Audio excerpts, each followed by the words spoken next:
ಈ ವಿಡಿಯೋದಲ್ಲಿ ಉಡುಪಿ ಮಂಗಳೂರಿನ ಪಾಪ್ಯುಲರ್ ನೀರ್ ದೋಸೆಯನ್ನು ಹೇಗೆ ಮಾಡುವುದು ಅಂತ ನೋಡೋಣ. ಅಲ್ಲಿನ ಜನ ಈ ದೋಸೆಯನ್ನು ಚಟ್ನಿ ಜೊತೆ ಸವಿಯುವುದಕ್ಕಿಂತ ಹೆಚ್ಚಾಗಿ ಕೋಳಿ ಸುಕ್ಕ, ಪ್ರಾನ್ಸ್, ಸ್ಕ್ವಿಡ್ ಅಥವಾ ಕೋಳಿಯಿಂದ ಮಾಡಿದ ಗೀ ರೋಸ್ಟ್ ಜೊತೆಗೆ ಸವಿಯಲು ಇಷ್ಟಪಡ್ತಾರೆ. ಈ ದೋಸೆಯನ್ನು ಹೇಗೆ ಮಾಡೋದು ಅಂತ ಈಗ ನೋಡೋಣ.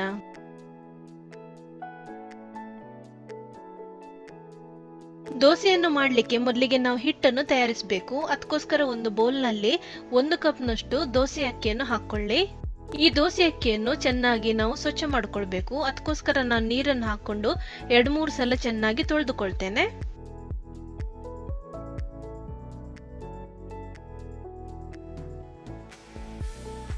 ಸ್ವಚ್ಛ ಮಾಡಿಕೊಂಡ ಬಳಿಕ ಇದಕ್ಕೆ ಬೇಕಾದಷ್ಟು ನೀರನ್ನು ಹಾಕೊಂಡು ನೆನೆಯಲಿಕ್ಕೆ ಬಿಡೋಣ.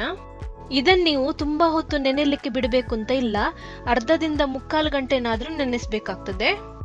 ನಾನಿಲ್ಲಿ 1 ಗಂಟೆ ಇದನ್ನು ನೆನೆಯಲಿಕ್ಕೆ ಬಿಟ್ಟಿದ್ದೇನೆ. 1 ಗಂಟೆ ನಂತರ ಇದು ಸಾಫ್ಟ್ ಆಗಿಬಿಟ್ಟಿದೆ ನೋಡಿ. ಇದನ್ನು ನಾವೀಗ ಚೆನ್ನಾಗಿ ರುಬ್ಬಿಕೊಳ್ಳೋಣ. ನಾನೀಗ ಒಂದು ಮಿಕ್ಸಿ ಜಾರ್ಗೆ ನೆನೆಸಿಟ್ಟ ಅಕ್ಕಿಯನ್ನು ಹಾಕೊಳ್ತೇನೆ. ನಿಮ್ಮ ಹತ್ರ ವೆಟ್ ಗ್ರೈಂಡರ್ ಇದ್ರೆ ನೀವು ಅದರಲ್ಲೇ ರುಬ್ಬಿಕೊಳ್ಳಿ. ಯಾಕಂದ್ರೆ ನೀರು ದೋಸೆಯ ಹಿಟ್ಟು ಎಷ್ಟು ನುಣುಪಾಗಿ ರುಬ್ಬಿಕೊಳ್ತೀರೋ ಅಷ್ಟು ಚೆನ್ನಾಗಿ ನೀರು ದೋಸೆ ಬರ್ತದೆ. ನಾನಿಲ್ಲಿ 2 ಟೇಬಲ್ ಸ್ಪೂನ್ ಅಷ್ಟು ಕಾಯಿ ತುರಿಯನ್ನು ಹಾಕ್ತಿದ್ದೇನೆ.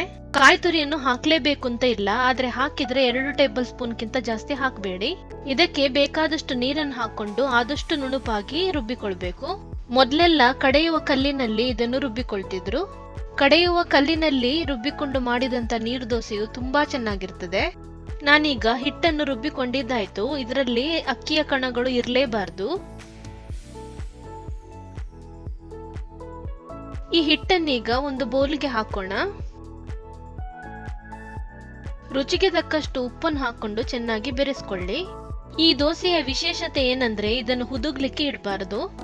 ನಿಮ್ಗೆ ಯಾವಾಗ ದೋಸೆ ಮಾಡಬೇಕೋ ಅದರ 1 ಗಂಟೆ ಮುಂಚೆ ದೋಸೆ ಅಕ್ಕಿಯನ್ನು ನೆನೆಸಿಡಿ ಮತ್ತು ನಯವಾಗಿ ರುಬ್ಬಿಕೊಳ್ಳಿ. ನೀರು ದೋಸೆ ಅಂದ್ರೆ ಹಿಟ್ಟು ನೀರಿನ ತರ ಇರ್ಲೇಬೇಕಲ್ವಾ? ನಾನು ಯಾವ ಮಿಕ್ಸಿನಲ್ಲಿ ರುಬ್ಬಿಕೊಂಡಿದ್ದೋ ಅದೇ ಮಿಕ್ಸಿ ಜಾರ್ಗೆ ನೀರನ್ನು ಹಾಕಿಕೊಂಡು ಇದಕ್ಕೆ ಬೆರೆಸ್ಕೊಳ್ತಿದ್ದೇನೆ. ಮೊದಲಿಗೆ ಸ್ವಲ್ಪ ಸ್ವಲ್ಪ ನೀರನ್ನು ಹಾಕೊಂಡು ಚೆನ್ನಾಗಿ ಬೆರೆಸ್ಕೊಳ್ಳಿ.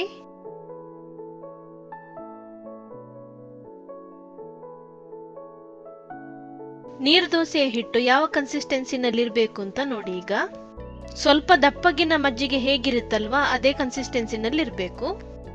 ನಮ್ಮ ದೋಸೆ ಹಿಟ್ಟು ಈಗ ರೆಡಿಯಾಗಿದೆ. ಈಗ ನೀರು ದೋಸೆಯನ್ನು ಹೇಗೆ ಮಾಡೋದು ಅಂತ ನೋಡೋಣ.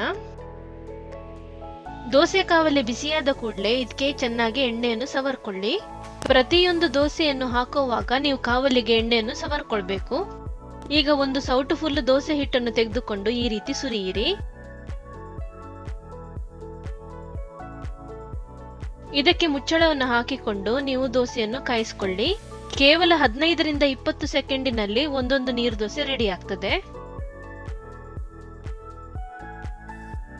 ನೀರು ದೋಸೆಯನ್ನು ನೀವು ಈ ರೀತಿ ಮಡಚ್ಕೊಳ್ಬೇಕು. ಸಪೋಸ್ ನೀವು ತುಂಬಾ ಮುಂಚಿತವಾಗಿ ಹಿಟ್ಟನ್ನು ರುಬ್ಬಿಕೊಂಡು ದೋಸೆಯನ್ನು ಹಾಕುವಾಗ ಹಿಟ್ಟು ಹುಳಿಯಾಗಿ ಬಿಟ್ರೆ ಆಗ ನೀರು ದೋಸೆಯನ್ನು ಸುಲಭದಲ್ಲಿ ತೆಗಿಲಿಕ್ಕೆ ಬರುವುದಿಲ್ಲ, ಅದು ಕಾವಲಿಗೆ ಅಂಟುತ್ತದೆ. ಸೊ ನೀವು ದೋಸೆಯನ್ನು ಮಾಡಲಿಕ್ಕೆ ತುಂಬಾ ಟೈಮ್ ಇದ್ರೆ ಹಿಟ್ಟು ರುಬ್ಬಿದ ಕೂಡಲೇ ಫ್ರಿಜ್ ನಲ್ಲಿ ಇಡಿ. ದೋಸೆ ಹಾಕುವ ಸಮಯದಲ್ಲಿ ಹಿಟ್ಟನ್ನು ಹೊರಗೆ ತೆಗೆದು ಬಿಸಿ ನೀರಿನಿಂದ ಹಿಟ್ಟು ತೆಳು ಮಾಡಿ. ನೀರ್ ದೋಸೆಯು ಚಟ್ನಿ ಜೊತೆ ಮಾತ್ರವಲ್ಲದೆ ಕೋಳಿ ಸುಕ್ಕ, ಗೀ ರೋಸ್ಟ್, ಮಶ್ರೂಮ್ ಮತ್ತು ಪನ್ನೀರ್ನ ಗ್ರೇವಿಗಳೊಂದಿಗೆ ಚೆನ್ನಾಗಿರ್ತದೆ. ಸಾಂಪ್ರದಾಯಿಕವಾಗಿ ಇದನ್ನು ಕಾಯಿ ತುರಿ, ಬೆಲ್ಲ ಮತ್ತು ತುರಿದ ಸೌತೆಕಾಯಿಯ ಮಿಶ್ರಣದ ಜೊತೆ ಸವಿಯುತ್ತಾರೆ.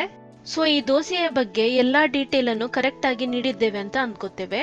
ನಿಮಗೆ ನಮ್ಮ ರೆಸಿಪಿಯ ಬಗ್ಗೆ ಏನಾದರೂ ತಿಳಿಸಲು ಇದ್ರೆ ಕಮೆಂಟ್ ಬಾಕ್ಸ್ ನ ಜೊತೆಗೆ ನಮ್ಮ ಫೇಸ್ಬುಕ್ ಪೇಜ್ ನಲ್ಲಿ ಮೆಸೇಜ್ ಅನ್ನು ಸಹ ಮಾಡಬಹುದು. ನಾವು ಮುಂದಿನ ವಿಡಿಯೋದಲ್ಲಿ ಭೇಟಿಯಾಗೋಣ. ಎಲ್ಲರೂ ಸುರಕ್ಷಿತವಾಗಿರಿ.